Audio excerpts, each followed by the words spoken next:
Pulp MX Network production.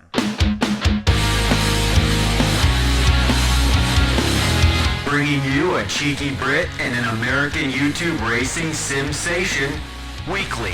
It's the LVK More Than Moto podcast with your hosts, Phillips and Kellen Brauer.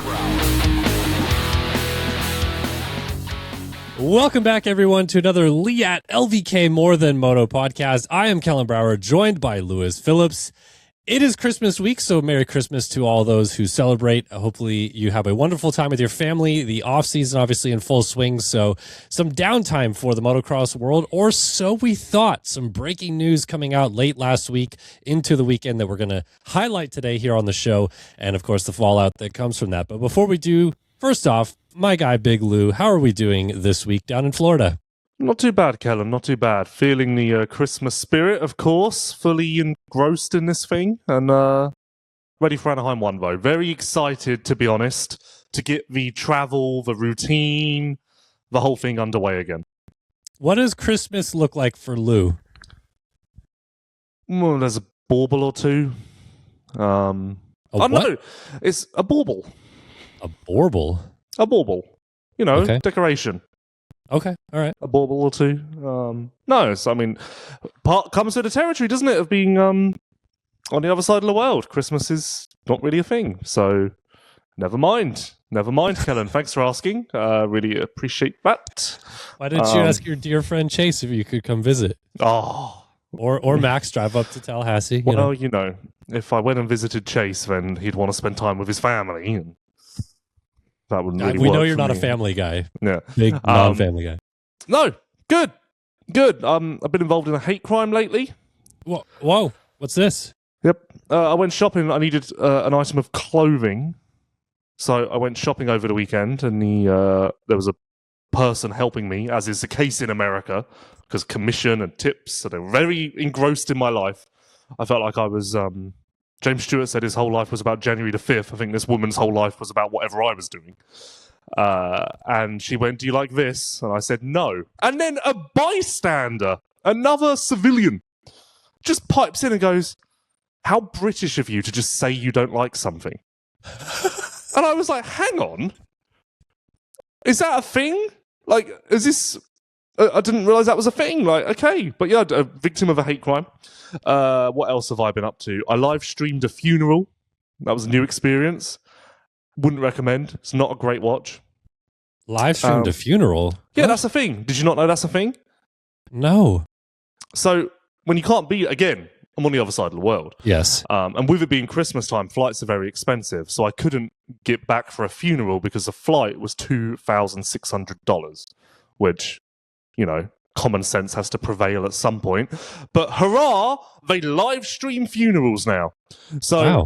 I'm live streaming this thing. Again, it's not a great experience, bit of a weird one. Got it on the screen, you can see relatives. Oh, there they all are. To the side of the screen, it says, enter your name to take part in the chat, polls, and quizzes. Which I felt was very inappropriate, Kellen. I don't feel like halfway through a funeral it's time to get in the chat and say who played Forrest Gump in the hit film. I just don't think it's the time for a quiz. And I love a quiz. It's just not the time. I'm but dumbfounded. Of course, I reacted appropriately. Dropped a sad emoji at the correct time in the chat. WhatsApp chat, etc., etc. But yeah, it was a weird experience. So hate crime, live streamed a funeral. And that's me. Wow. Well, I'm sorry for your loss, whoever they hate were. Crime or no, oh, the loss okay. of the actual human being. Oh yeah, it's fine. I got a live stream out. It's fine. Yeah. Well, it sounds like you're quite busy. You're staying busy, at least. No, to be honest, I reckon live streaming funerals might become a bit of a hobby of mine. Okay. I hope not. Yeah. I mean, I finished this one, and I thought, is there another? What's next? Right. So you've seen the film Wedding Crashers. Yeah. Yeah, I'm going to be live stream funeral. No, I'm joking. I just realised you have to have a password to get in. So unless I can find the passwords, but no, I'm joking. I feel I'm like joking. you're teetering over the edge of am I a dick here a little bit. No, I'm obviously taking the piss. It's fine. It's fine. Yeah.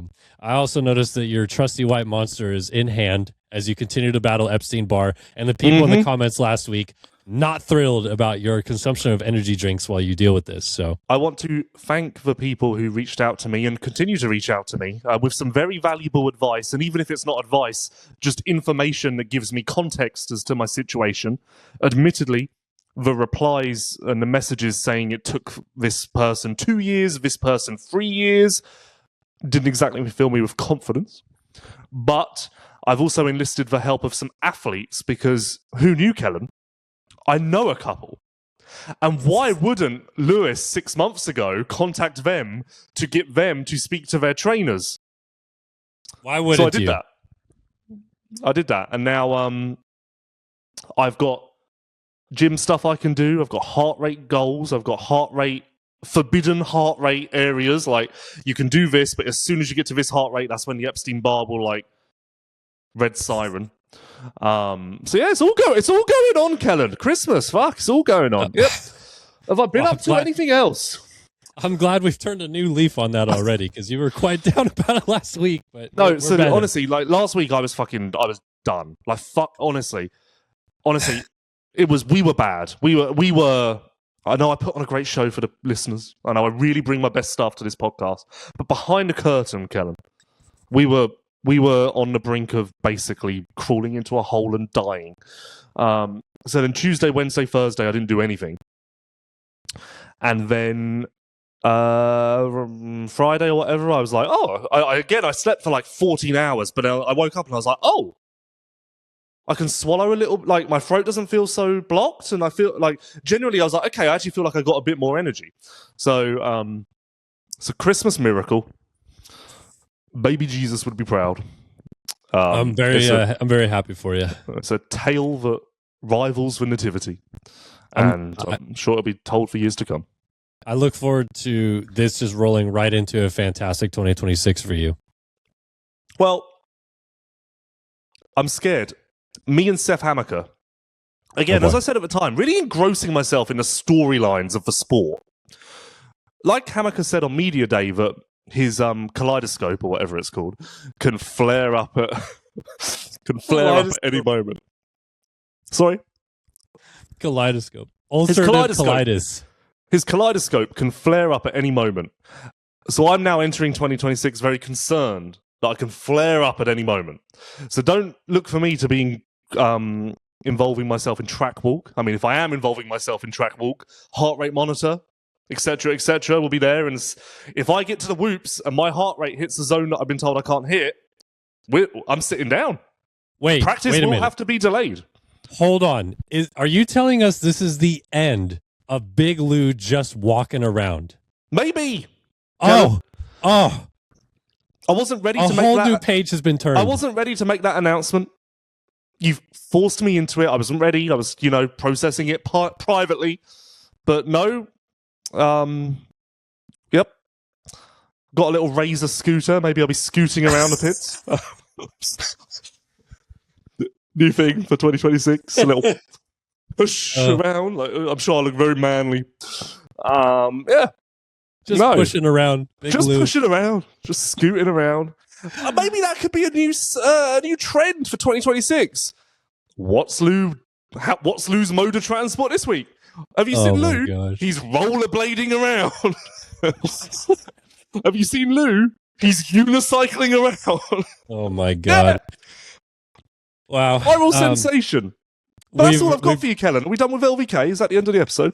No, but we've gone down the deep end already to start the show, which is hilarious. Merry and people Christmas. probably already tuned out. But yes, Merry Christmas indeed. Apologies on my side if I sound a bit nasally and cough a bit this week. Still battling about with the flu right now, so going to try to fight through and bring you guys the show. Of course, it's brought to you by Leatt. Leatt Protection is in our brand DNA. It started 20 years ago with the groundbreaking Leatt neck brace and continues today with an extensive product offering of protective gear and riding apparel. But what Leatt really stands for is inspiring confidence and ensuring safety with every ride. Be sure to visit Leatt.com to check out their Moto 9.5 Carbon helmet, 6.5 neck brace, and all the other options that they have at Leatt.com. All right, of course, we have to get into the breaking news that happened we heard about it Friday, obviously. And then it drops on Saturday that Jett Lawrence will miss at least the start of the 2026 Monster Energy Supercross season with a broken ankle/foot. It's technically the talus and navicular bones in his ankle that were fractured. He got surgery on them and is on the mend, but they believe that the timeline for this will be at least 3 months of recovery. Some people theorizing that it could be more, some people theorizing that it could be less, but of course we will definitely not see him at Anaheim 1. So obviously just a rapid reaction to that, Lewis, that Jett Lawrence, arguably the favorite coming into the season, not on the gate to start the season.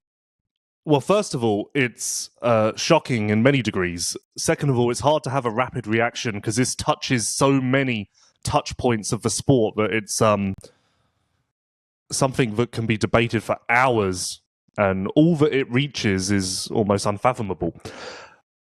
I guess let's start with what you first mentioned there. Everyone is following the narrative out for a majority of the Supercross season. I think I'm ready, and we can confidently say he's not going to be back in Supercross because, yes, the press release said 3 months recovery. I think everyone's taking that as until he's like back to Supercross ready, but is it not correct to interpret that as then maybe he gets released to ride?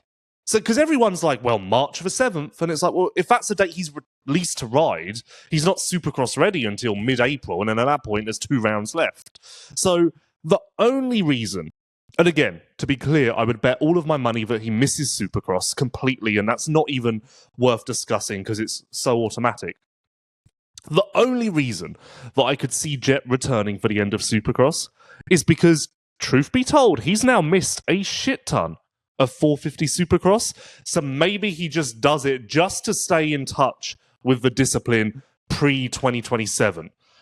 Because yes, he raced 3 races. What main event in Glendale did he get hurt?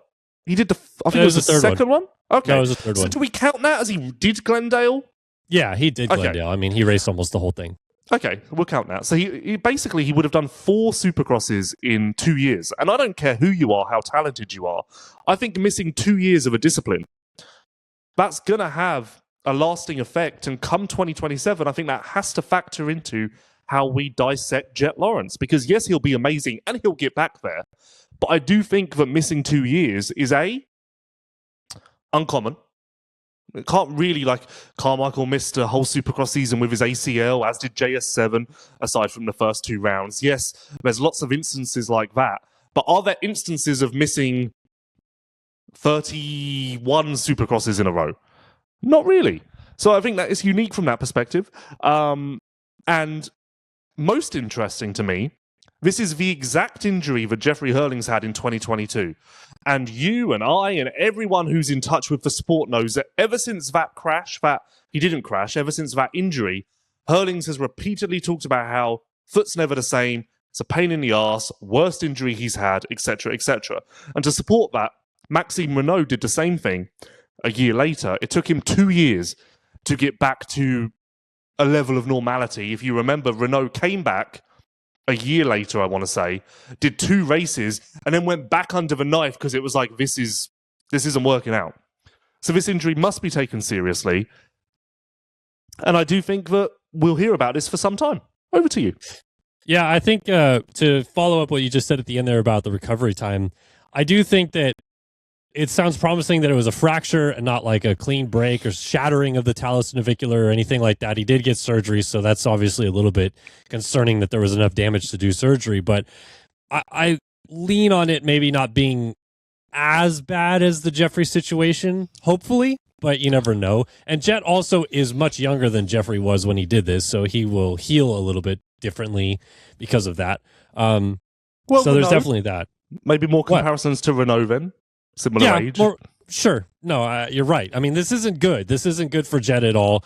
For all the reasons you mentioned, missing all the Supercross time, how long this injury might take to recover from, whether or not he'll get back to that same level or not. But I do also wonder, as you said, he needs to get some time under his belt racing Supercross.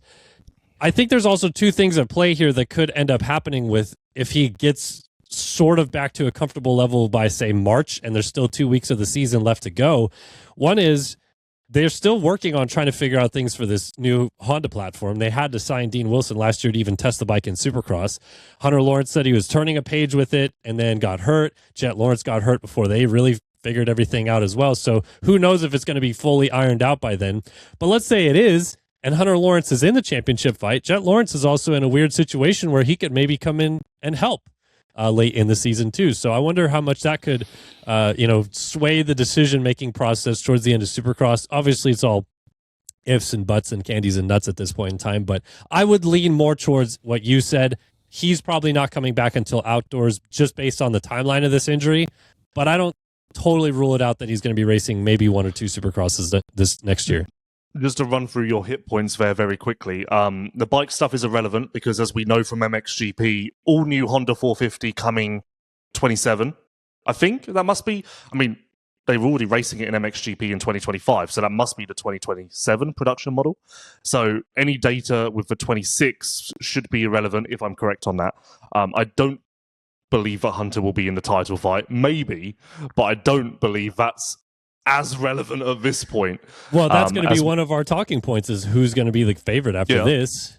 So and truth be told, even if this current gen Honda is still around in 27, if they're still struggling with it at the end of 26 Supercross, I think it's time to just say, hey, this model's fucked. Yeah.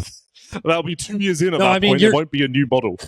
Your point about missing all this time and only doing 4 Supercrosses in 2 years is totally valid. Like, that's the reason why, of any, that he should come back and race at least some to get his feet wet again and not miss all this time. But I just know that there's also other factors at play.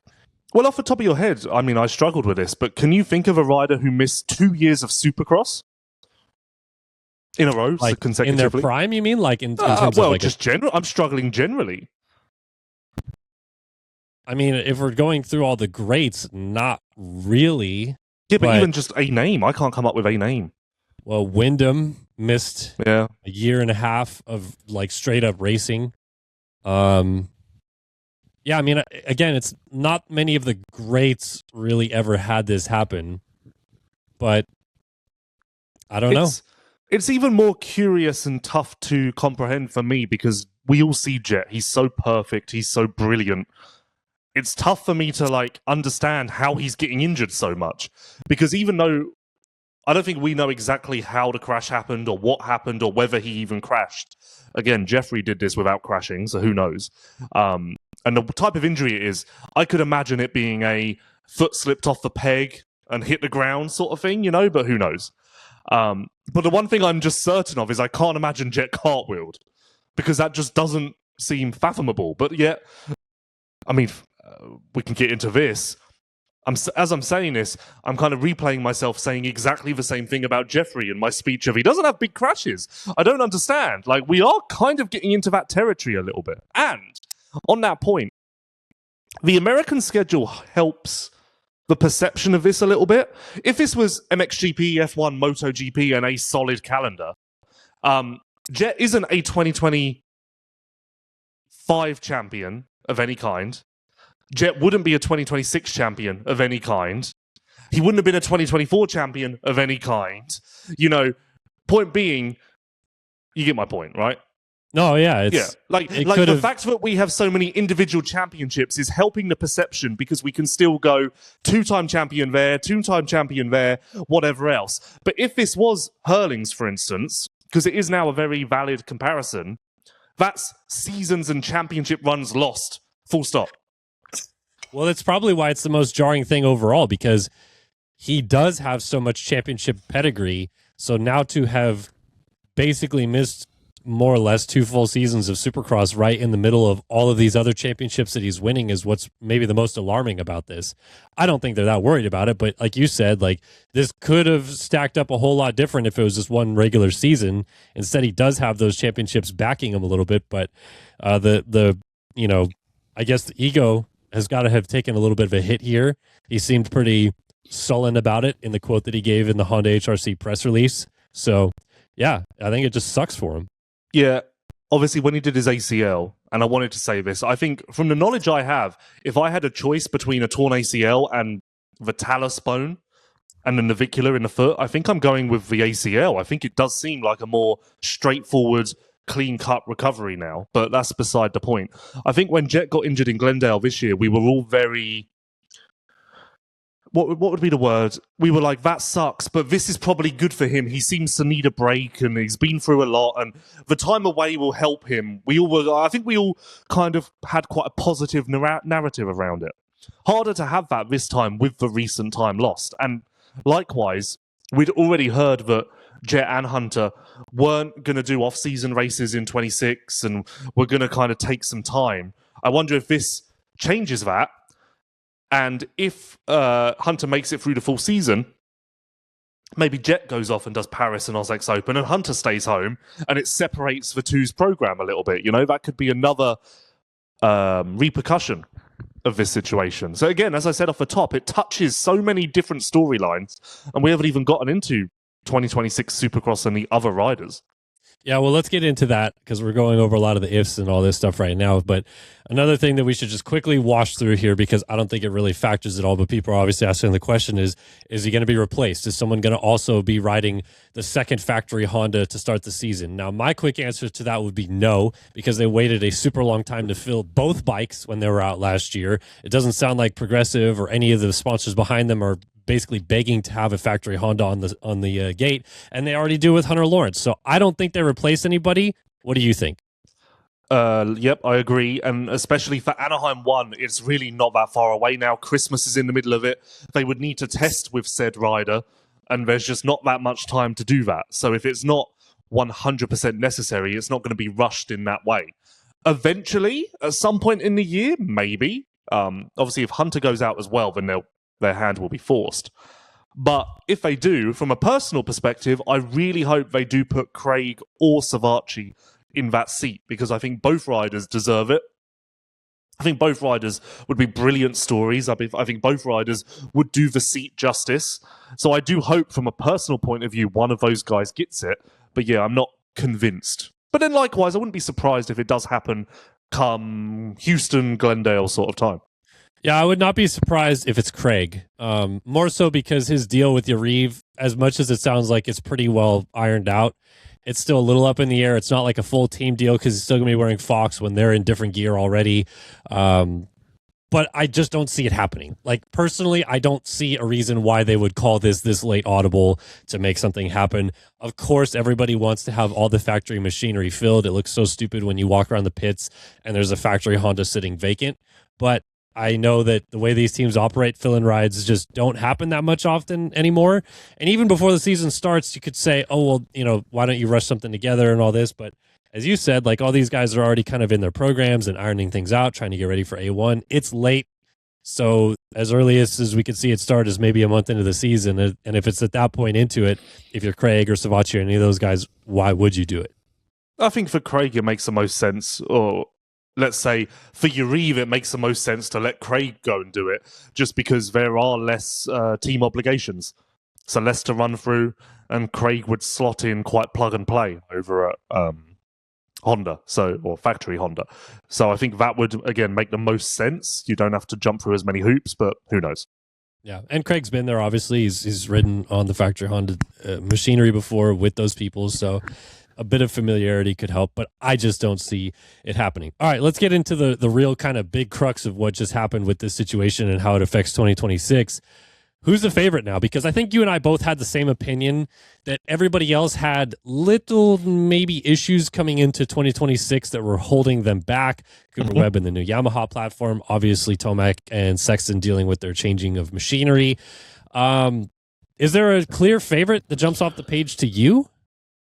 I think the clear favorite should be Chase. Now, does that mean he is? I don't know. I think that you can have a very good conversation about whether either Chase is a clear favorite or Chase is one of 2 or 3 guys, and I think everyone would have a very different answer to that. So I don't quite know how that sits. I think that without doubt, Chase should win the most races, and therefore Chase should win the championship, but we also saw how that went in 2025. I think that naturally this massively increases the odds of a Cooper Webb win, and if Cooper Webb wins this championship, he's 4 titles deep, and that puts him into a league of immortality almost. That's crazy to think that Webb may be a 4-time champion here shortly. Personally, and I know this will get some riled up, Chase and Webb are my 1A and 1B. And then, yeah, okay, let's give Tomac and Roczen something. But realistically, I don't put Tomac or Roczen in the same league as Chase or Webb when it comes to title favorites. Okay. I'll go a little bit of a right turn from this. I low-key think that this might be one of the best shots that Ken Roczen has had in this at this in years. And I know that that's going to raise the ire of people because of his history with starting strong and fading and things not going well. But, I mean, he's got the Suzuki in a window that he likes it. He's obviously proven that he's a consistent guy that can battle up front or win. He was 4th in SMX last year. He was battling for wins in Supercross last year. And now he can roll in with the confidence of knowing that arguably the fastest guy on the track is not there. And I think that he thinks in his own mind, he's better than Cooper Webb, who has the number 1 plate on the bike. So I don't know, man. Like, I'm feeling pretty good about how Roczen, at least at the start of this, is rolling into it. Completely agree. And I also have continuously made mental notes since the Jett injury. Don't forget about Roczen. We must put weight into Roczen for many reasons, for WSX speed, but also we gave Jett the headline of the one guy who doesn't have a major change, etc., to deal with. Well, that's now Kenny. So it is very exciting because it is primed for Roczen to capitalize. It really is. And look, right now, I'm not going to put him in the same league as Chase or Webb purely because I think you need to see it to believe it a little bit. But that doesn't mean that I'm not kind of buying into the hype of it. I do believe that Roczen is more of a factor, or can be more of a factor, than anyone is anticipating. Yeah, and look, let's not forget that last year Roczen, until his crash in Tampa, was about as in it as you can be. I know it was only 5 rounds into the season, but with Jett, with Eli, with all these guys on the track, Roczen had the red plate at one of the rounds, I thought, or was right in the mix for the red plate. He won a race at the Glendale Triple Crown, right? Yes. Who knows? And after that was still just as good. Like, he just didn't have all the points behind him because of the Tampa DNF. But yeah, I really do feel like Roczen is going to be almost a bit of a sleeper for one of those that everyone's going to talk about Chase, everyone's going to talk about Eli, everyone's going to talk about Webb, because they're the established veterans that have won this championship before. But this is like you said, it's prime for Roczen to kind of sneak into this thing out of nowhere. Yeah, almost. Jett going out has promoted Webb finally into the favourites conversation, and he is now very much taking front and centre, as he should. And it's almost like Roczen is now the new Webb, where he's kind of in the conversation, but he's also not, but we're very aware of what he can do, so he's lurking in the conversation. You know, like it excites me a lot to think that we could have a Roczen, maybe not a Roczen championship, but at least a Roczen storyline. And I think the fans around the world would buy into that tremendously. I mean, let's be honest. Tomac has a legion of fans, as does Webb, as does Chase. I think a Roczen storyline, or a Roczen success story, would be the greatest narrative to come out of 2026 Supercross. Yeah, I mean, it really would, and it would be such a cool comeback story for sure. I wanted to pivot just quickly, though, and we have to talk about Hunter Lawrence simply for the fact that he was second in SMX, second in outdoors last year. We know that he's been getting better and better, but I think, again, you and I both agree, we need to see it to believe it in Supercross. He has not won a 450 Supercross yet, and to say that a guy that hasn't done that is going to be a favorite or will battle for this championship is a hard-pressed thing to explain to people, even though a lot of people believe he should be 1A, 1B, or whatever with all these other guys. But, I mean, I feel like that's proof in the pudding right there. Yeah, completely agree. Jett going out doesn't change my perception of Hunter much at all, other than... So his title chances remain the same to me. Now that Jett's out, am I more confident that he will win a race? Sure. But that is the headline with Hunter. Will he win a race? Because he's never done that. And to expect him to win his first race and reel off a title run against Webb and Chase and Tomac that's just too much, too soon. And we haven't. It's not like Hunter hasn't won a 450 race yet, but he's also close. And look at the number of seconds and thirds he's had. We are still deep in the learning process with Hunter. So he needs to run before he can walk. It's almost unlucky for Hunter that Jett's misfortune keeps coming in the supercross end of the season, because it's outdoors and SMX where he's really positioned to capitalize, but Jett's always there for those. So, bit misfortune for Hunter, but I do now think that he can win a race, whereas I would have been more on the fence with that when Jett was around, just simply because Jett would have taken up so much of that oxygen.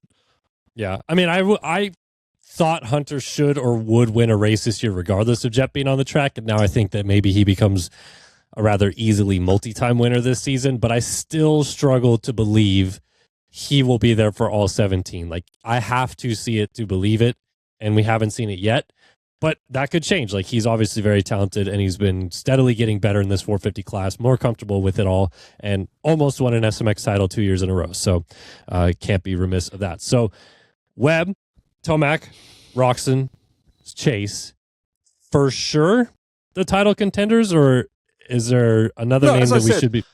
As I said, I'm almost tempted to cut it at Chase and Webb as like my title contenders, and the rest are outside bets.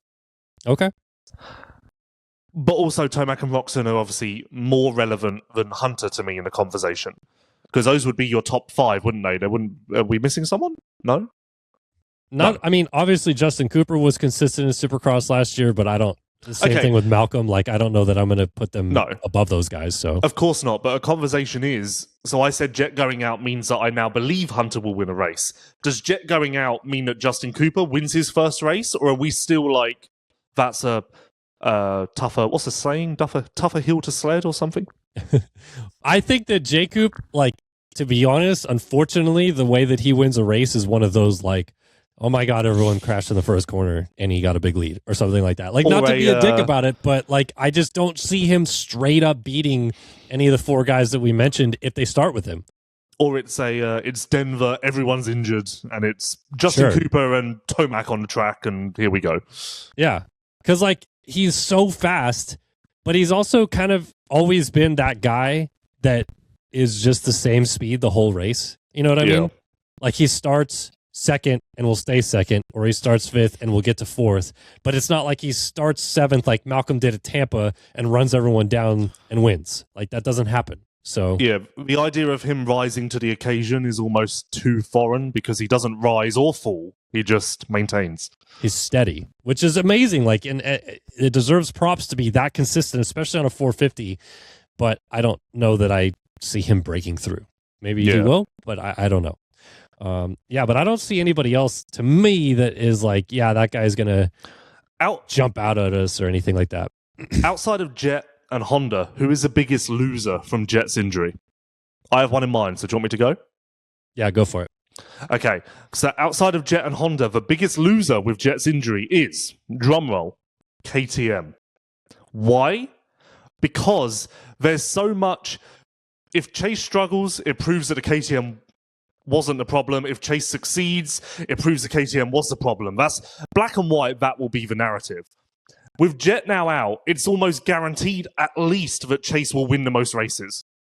And the chances of him winning the title are so much higher. So I think Jett being out really pushes KTM into a corner where they're going to have to battle the narrative of Chase is doing really well, so everyone's now saying, yeah, thank God he's off for KTM. That was what he needed. Okay.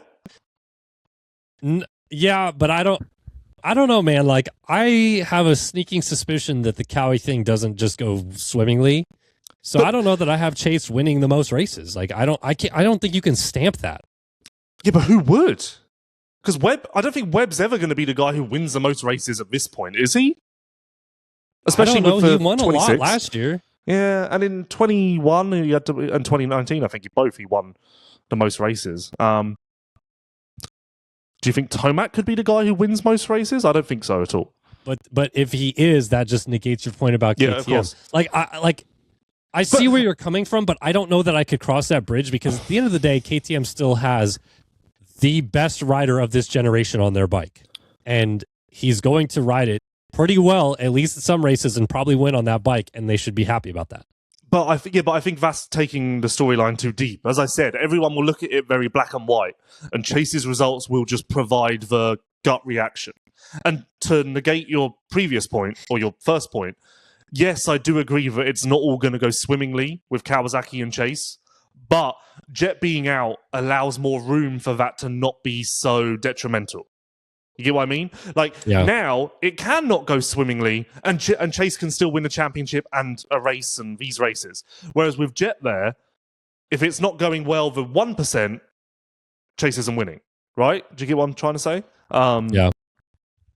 I guess Jett being out in my mind massively propels Chase forward more than it does Tomac.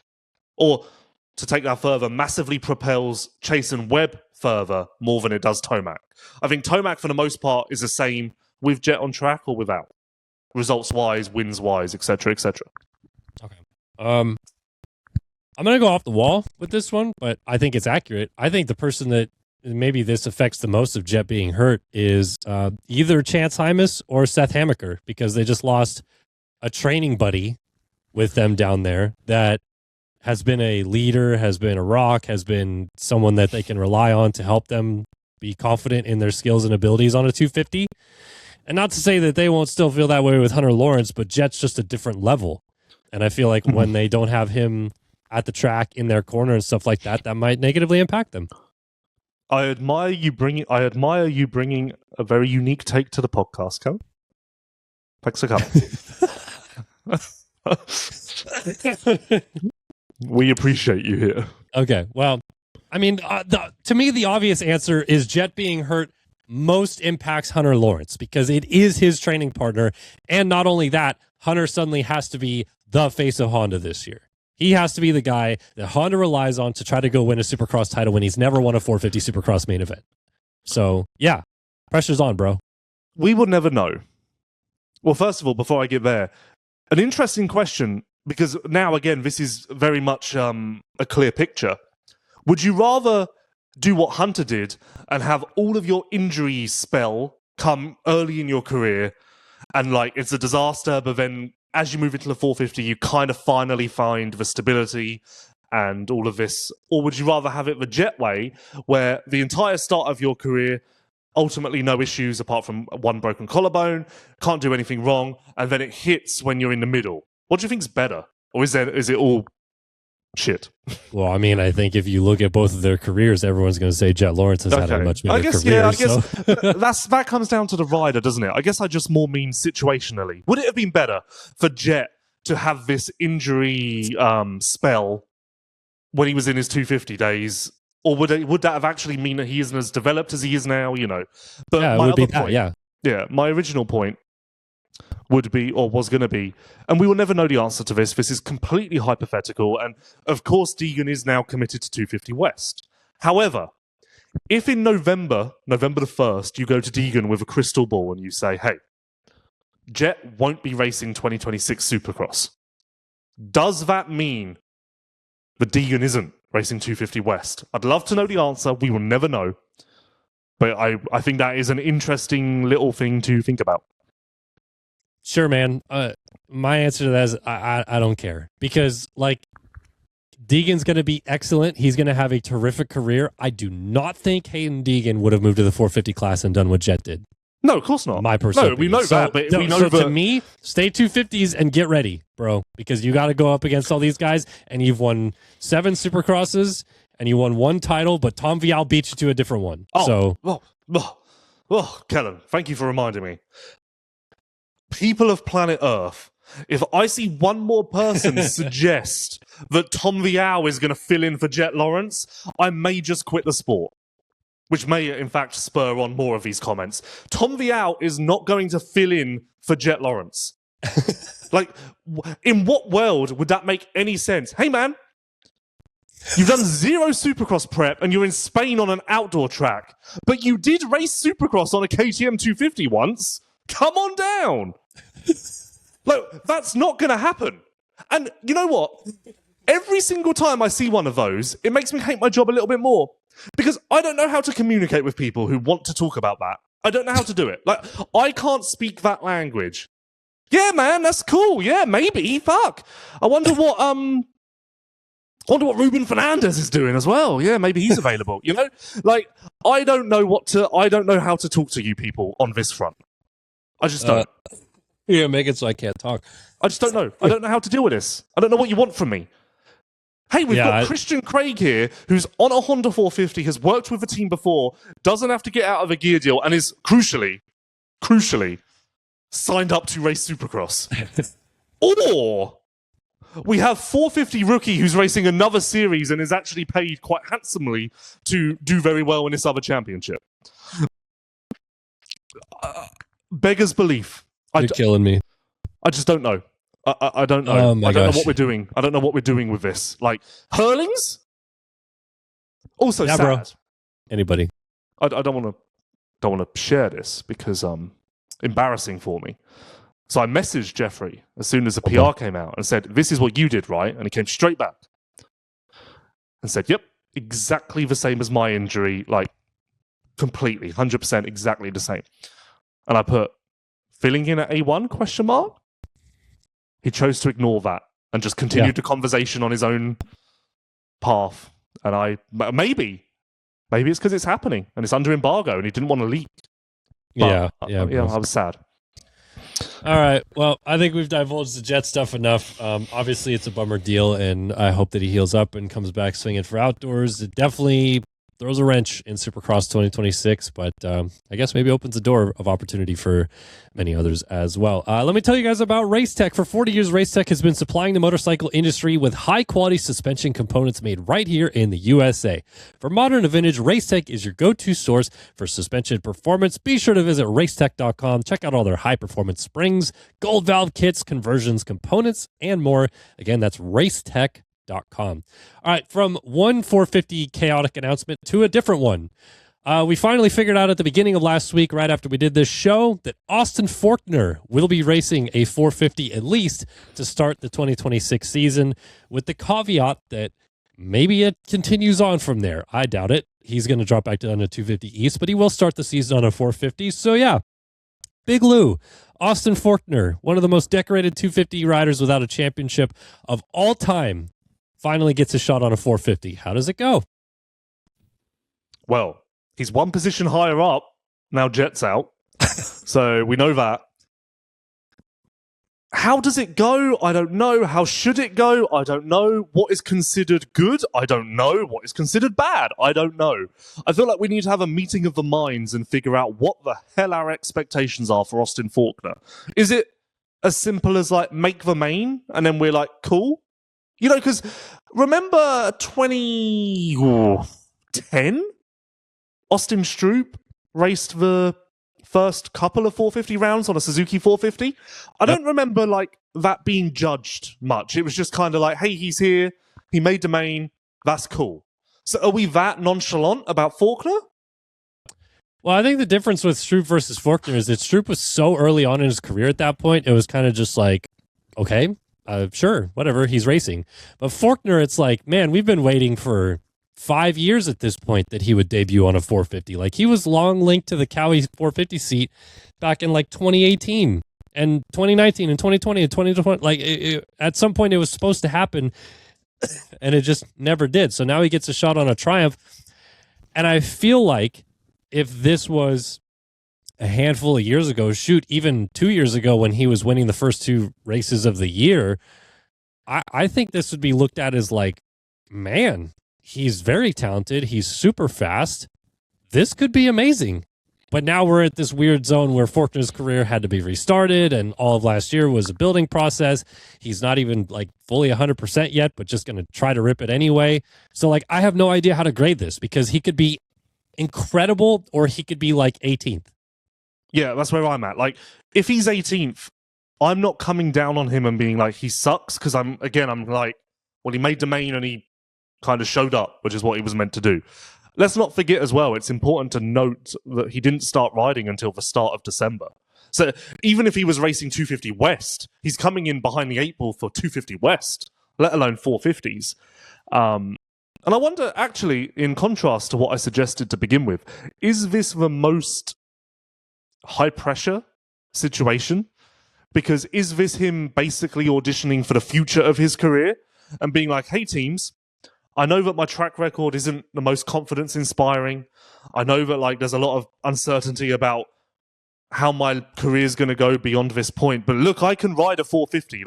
This is what I need. Just the 250 is actually to my detriment, and the 450 is all new for me and onto bigger and brighter things. It is a little bit of that, I do believe, because truth be told, with the injuries and the lackluster results for the most part in 25, I do think that an invisible 450 stint where he's just about making mains would more so drive the narrative of, okay, that's not really working out anymore, He does need those flashes.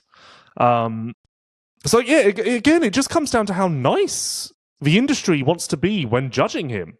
Because I think you can really take either path. Most interesting, and this is what I'll be judging it based on, is in the PR, it was quite adamant that he's not definitely dropping back down. He may just do the full 450 season. Right. So I guess what I'll be watching for is it worth continuing or is it not? That'll be my litmus test. Okay, let's play a game then real quick. I pulled up the points from after round 6 last year because he's going to do, allegedly, the first 6 before he drops back down. It's 250 East starts at round 7. So, Tomac was hurt, Jett Lawrence was hurt. Behind that, P10, Justin Hill. Does he beat Justin Hill? No. Does he beat Joey Savacci? No. Aaron Plessinger? No. Shane McElrath? No. Dylan Ferrandis? Well, that's hard. Well, it's the best chassis ever, so no. Okay. Mitchell Oldenburg? I think that's where you find the limit of okay, you should be beating Beta. Okay, so that's 16th in points right there. Or, through 6 rounds, 16th in points was Mitchell Oldenburg. So let's say Forkner is there after 6 rounds. Definitely drop back down then? Yes. I think okay, so it's how high top up does 10, he have? right? Has to be top 10 for this to be. I think that would be, 11th, 12th, maybe it's a conversation, but I think for the most part, the top 10 is probably the judgment zone. So that means he has to beat Justin Hill, Joey Savacci, Aaron Plessinger, Shane McElrath, those types of guys. Justin Barcia was higher in points last year. We assume maybe he won't be that high, but then that just moves all those guys up one, so he would be right in that wheelhouse anyway. Yeah. Yeah, that's a tall order. I mean, he's talented enough to do that, and he's obviously raced most of those guys and beaten them on a 250, but this is 7-8 years later, so who knows? Yeah, it's just so hard. Even you could have this same conversation about Forkner in the 250s. What is considered good? Are we expecting him to now be back to Forkner level and battling for podiums and wins, or are we not quite there yet, and therefore we're happy with top 6s every week? Or, he's such a unique case at the moment just because of his very unique career up until this point. I guess my hope is that, and I kind of hinted at it before, is the change of scenery, the new environment, the extra power, whatever it is, it kind of gives him a reborn sort of energy, and just getting away from the same old gives him newfound stability and life, and we figure out that actually he just needs to move up, and that's where he's best suited, I think that would be best case scenario from this. Because realistically, he's not top 5ing. He's not top 8ing, probably. I would say to the eye test even last year, maybe you have a different opinion of this. I feel like he looked nowhere near like the hang it out Austin Forkner that we used to see.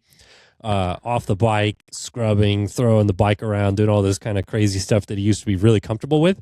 And maybe that's exactly what a 450 will help with, as you said, is to have the more measured approach version of Austin Forkner. He's gone through all these injuries, so he backed it down the 2% that was necessary.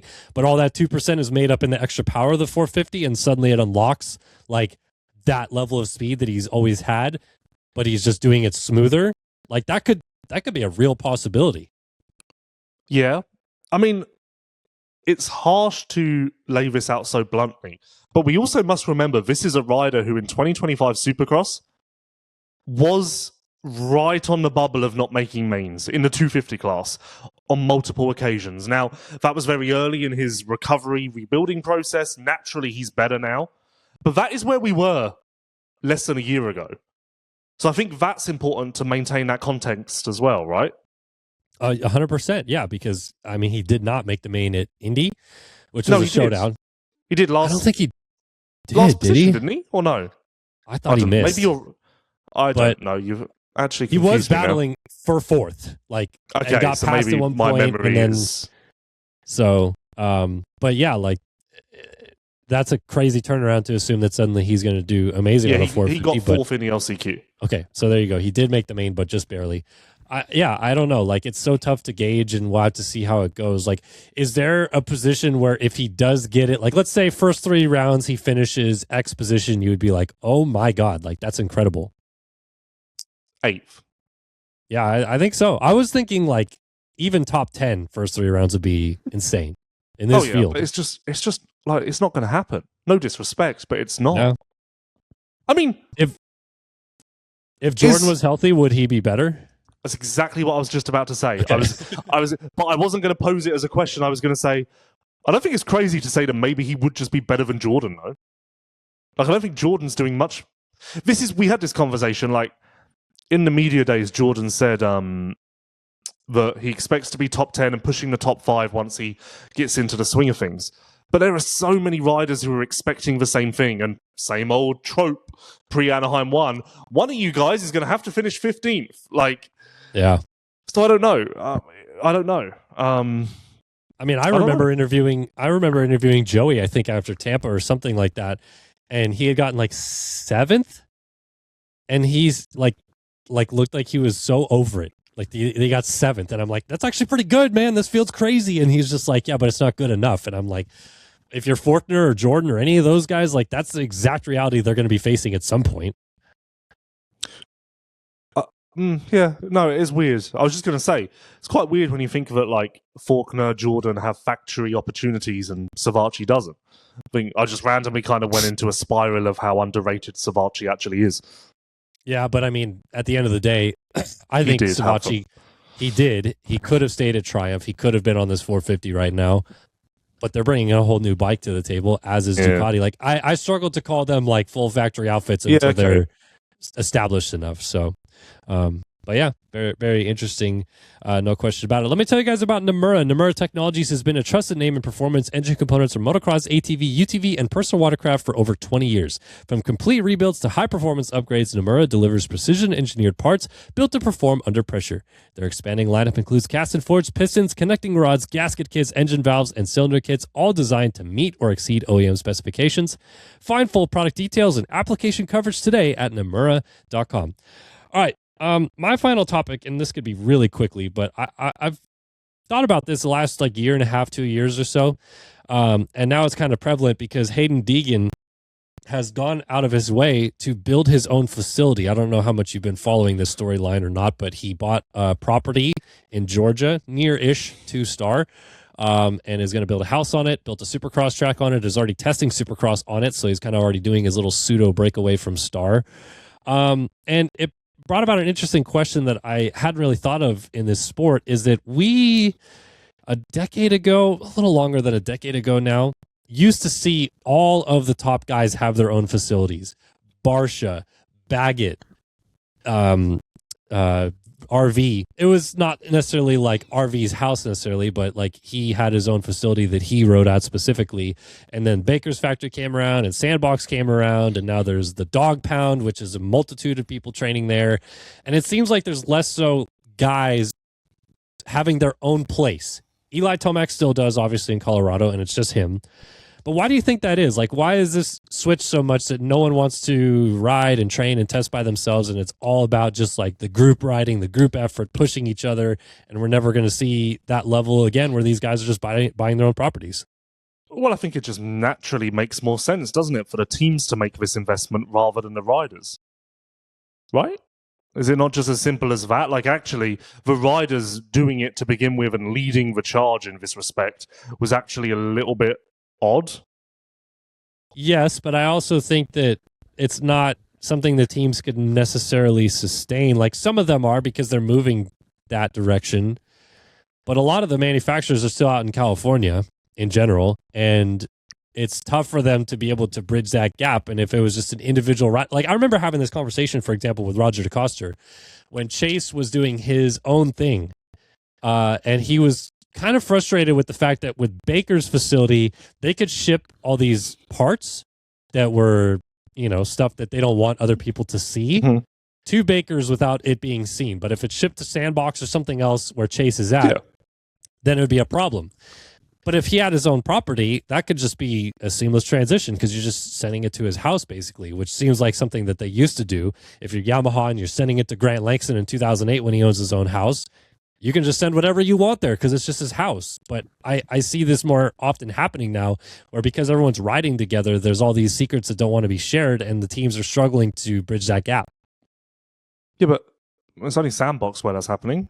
The rest are you're contradicting yourself, aren't you? No, because you're telling me Cowie's sending everything to Chase at Chambers' house, and they're totally fine with PRMX seeing what's being opened under the Cowie rig. Well, I don't really understand the PRMX Cowie situation. I guess it depends how linked they are. No, I mean, I don't really know what the question is, to be honest. I don't know, man.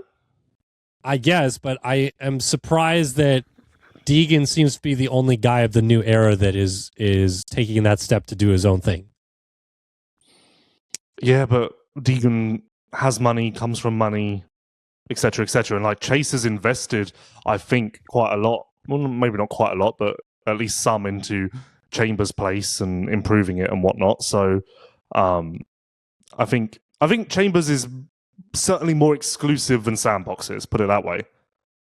Oh, I think Sandbox so for sure. is the anomaly in that regard. For sure.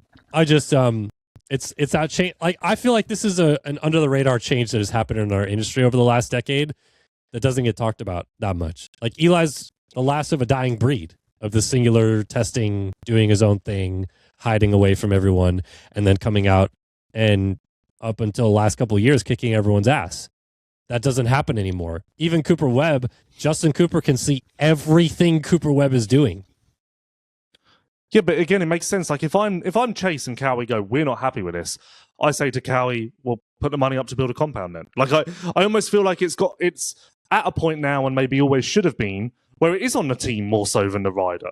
Like, because ultimately, if the team are the ones with these demands, why would the rider put up all the money and put up all the time and effort into building this place? Whereas the teams can also get a lot more use and value out of it because it obviously lasts for years and years and decades. Whereas for a rider, it's only a 5-year investment, isn't it? Or whatever else.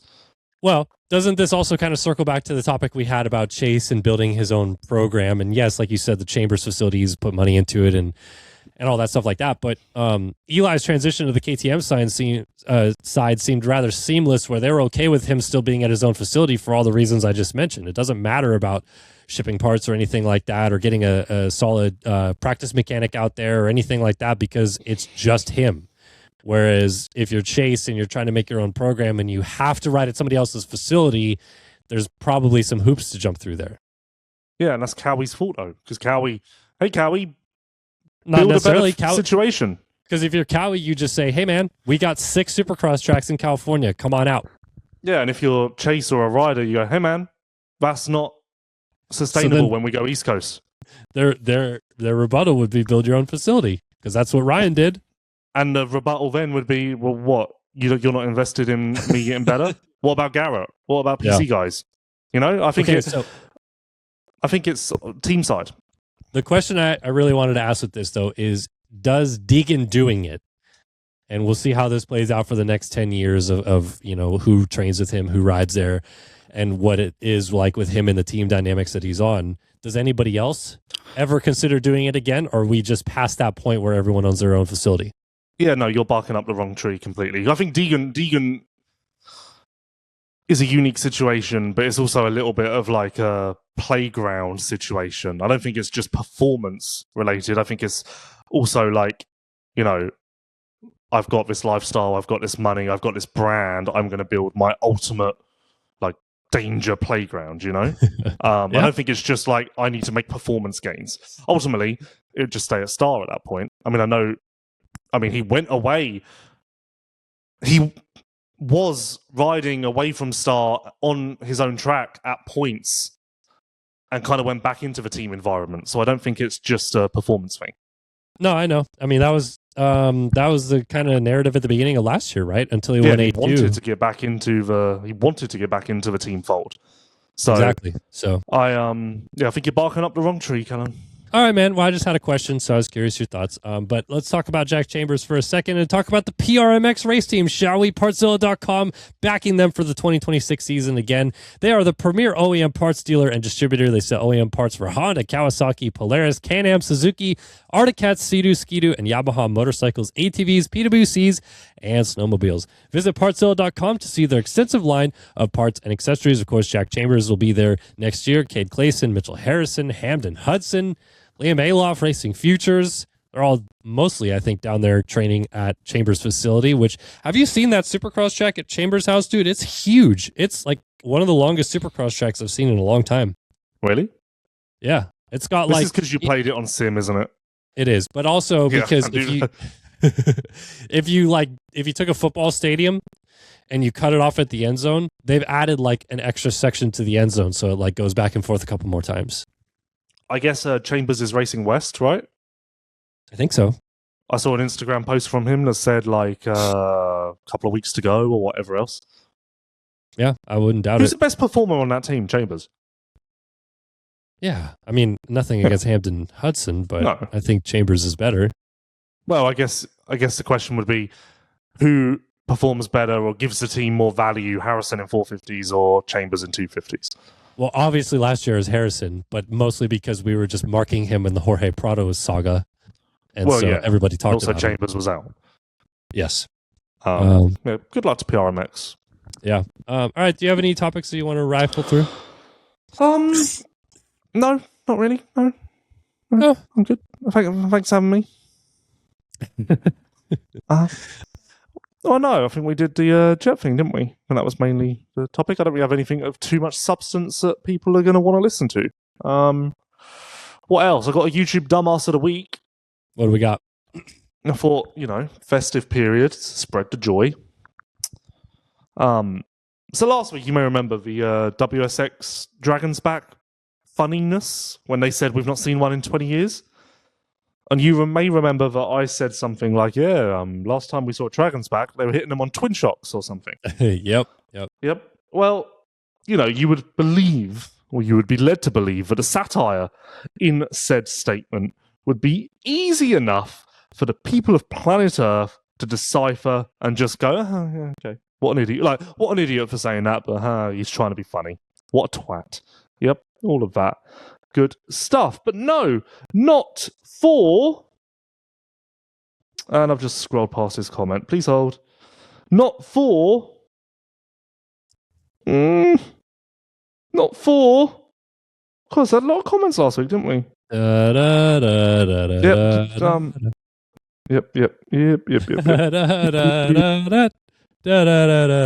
Come on, Lou. I don't know what's going on. You've lost the comment. You've lost the plot. Am I on the wrong LVK? No, I'm not. I had it up a minute ago. That's why I was on my phone like 10 minutes ago. Maybe he deleted it because he knew you were going to talk about him. I know the comment you're talking about, though. Yeah, I don't remember what it said exactly, but I know the comment. Here we go. B Moto Mo 421. Okay. Lewis, quoting, twin shocks and dragon's backs. That is equally as ridiculous as what they said. Actually, more so. Twin shocks disappeared over 40 years ago. Your analogy goes together about as well as whipped cream on poop. Fuck me, once again. How thick do you have to be? How thick do you have to be? These are the people who are listening to this podcast. Really dragging down the average IQ of our listeners. Again, he's not just sat there and gone, he's wrong. He's sat there and gone, he's so wrong that I'm going to tell him about it. I just require you to do some critical thinking before you run to the comments section. Maybe just a filter system. Just a quick second. It's holidays. There's time off. Everyone's got a bit of extra time. Let's take some time to think before we comment. Like, it's just tiring. It's exhausting. Actually, It is exhausting. that reminds me. Seeing as we're going through the segments, I swear I saw a DM from a fan who said they had an I Don't Know Man of their own. Our first ever, or second ever, submission from a fan. Here we go. I can't remember reading this, so I'm just going to go off the cuff, so maybe it's terrible. But thank you. Do I read their name? Would they want their name read? I don't know. Thank you, Morgan Bowie, for this. Hey, Lewis, I'm a dick. I forgot the name of the own segment that I'd like to share with you. I'm currently being contracted by a company to work in a hospital to do repairs through the building. There are unisex toilets on each floor for public use. I have been told that staff toilets are off limits to contractors and then by the members of staff in the hospital that the unisex toilets are for patients, not workers. I have been using the public toilets for a while now, and every day this lady asks me not to, which I tell her every day that I have no other option. Today, I've just had a lady from the hospital blow her lid at me, bashing on the door midstream. I open the door to this angry woman arguing over where I can piss, but not only using the toilets, but for having left the toilet seat up. To which my response was, you wanted equal rights and God created you with hands, put it down yourself. That's quite funny. I'm not clever enough to come up with a rebuttal like that. Every time I walk past those toilets now, I walk in there just to lift the seat up and walk away. You know what? I'm glad I read that just purely for the last thing, because I do enjoy a little bit. That much of pettiness is quite funny, to be honest. Yeah. No, you're not a dick. That's funny. Yeah, I mean, I don't know what they want him to do. Like, is there porta potties outside that they think that they're supposed to be going in instead if it's a construction site? I feel like that's what the construction company would then provide, but it doesn't sound like it. So where else is he supposed to go? I think but the am I a dick point is the the reaction to what she said, putting the stuff up, which I don't think is a dick at all. I mean, that's quite funny. That's what bothers me sometimes about, and like honestly, I've had my run in with people at hospital staff too about just the dumbest thing.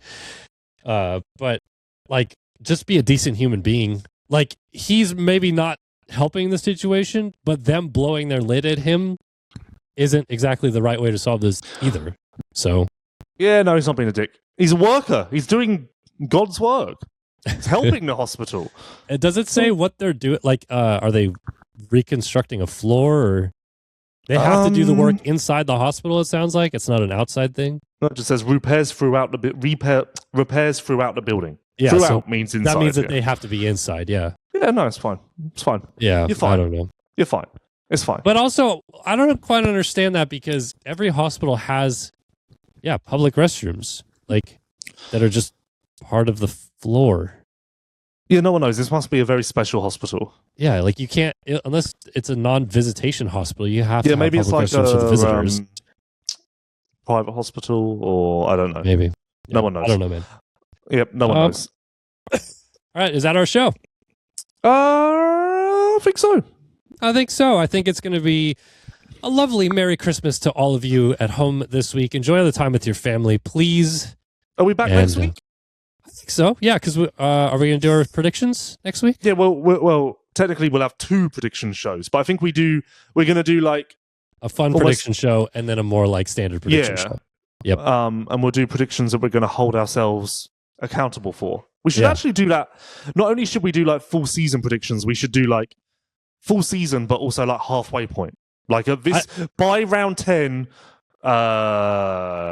will have a 100-point lead. You know, I think what we should also do next week, since it will be the last show of the year, is do some sort of like LVK awards or something. Yeah.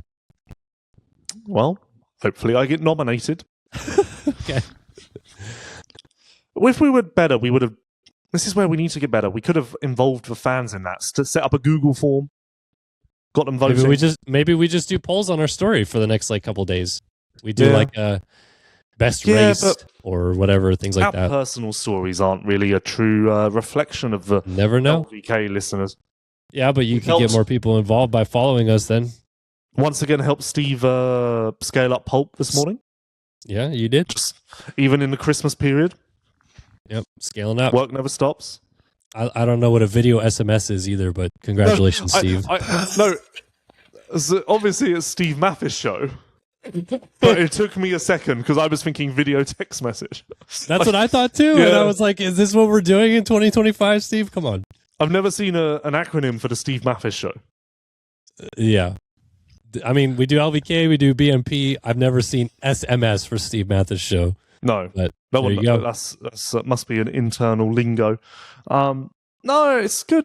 I'm excited for A1. I've like, truth be told, and I think this has been said in a few places. This sucks for Jett. This sucks for Honda, and we wish Jett well. But I do think that the championship narrative is better off because I do believe now it's more wide open and it's more unpredictable. Because realistically, we were going to be sat here next week saying Jett's my favorite. Jett will win the most races. And especially so if Jett won A1, we'd all be like, oh, we're cooked. Yeah, the balloon. Whereas now, I can't think of a single scenario at A1 that will cause me to leave A1 like, here we go. You know? Maybe.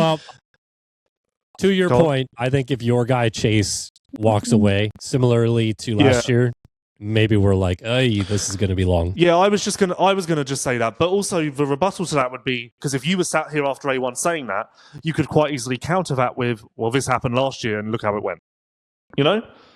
So I guess that helps. But yeah, we're almost guaranteed a wow moment at A1 now. Because even as dumb as it sounds as reigning champion, if Webb wins Anaheim 1, I'm wowing at that. Oh, for sure. Well, he always starts slow, and he's not very good on the West Coast tracks. So if Tomac wins, I'm wowing at that. That opens up Pandora's box.